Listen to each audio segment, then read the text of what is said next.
parce qu'on sentait vraiment la détermination des gens qui étaient descendus dans la rue et le fait qu'ils pensaient qu'il y aurait un résultat et que même s'il n'était, comme vous l'avez dit, que quelques centaines, peut-être quelques milliers au grand maximum, ce n'étaient pas des manifestations de masse, ils sentaient tout de même qu'ils étaient soutenus par la majorité de l'opinion publique, par les leaders d'opinion, beaucoup de politiciens, mais aussi beaucoup de militaires et notamment Mihailo Drapati, le général qui avait très rapidement après le limogeage de Mikhailo Fedorov critiqué cette décision de Volodymyr Zelensky. Eh bien, c'est maintenant Mihailo Drapati qui a été nommé pour remplacer Oleksandr Syrsky. Ça, c'est vraiment le maximum en termes des demandes des manifestants sur qui devrait être en chef des armées, chef de l'état-major.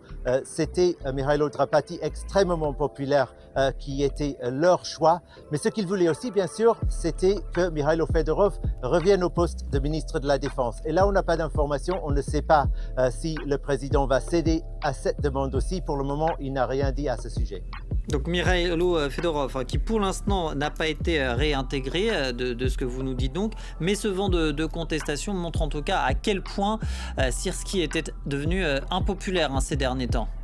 Oui, Oleksandr Syrsky était déjà très impopulaire. Il est souvent cité par des soldats qui ont déserté ou des hommes qui ont résisté à la mobilisation comme l'une des raisons qu'il n'aime pas le style de commandement par ce général qui est vu comme étant très vieux jeu soviétique, pour ne pas dire brutal. Et récemment, il y avait eu un scandale dans un régiment très proche d'Oleksandr Syrsky, Skelia, où nombre de soldats sont morts pendant la formation en fait.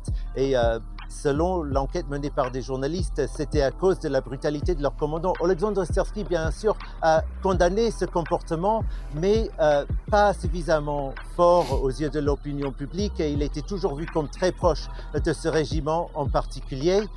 Bien sûr, Oleksandr Syrsky est toujours reconnu pour avoir mené la défense de Kiev en 2022, et il y avait certaines personnes qui pensaient que c'était un peu trop pendant les manifestations, quand certains commençaient à scander Syrsky c'est le diable, par exemple. Même Mikhailo Fedorov a dit qu'il faut lui rendre ce qui lui est dû en termes de respect, mais que son temps était passé. Et puis l'impopularité de Oleksandr Syrsky a vraiment atteint son comble quand il est devenu clair que la raison du limogeage de Mikhailo Fedorov, c'était bien son différend avec Oleksandr Syrsky, et qu'Oleksandr Syrsky a cherché à punir des membres des forces armées qui avaient essayé de dire qu'ils étaient plutôt d'accord avec Fedorov qu'avec lui. Et ça a créé une explosion de colère contre le général.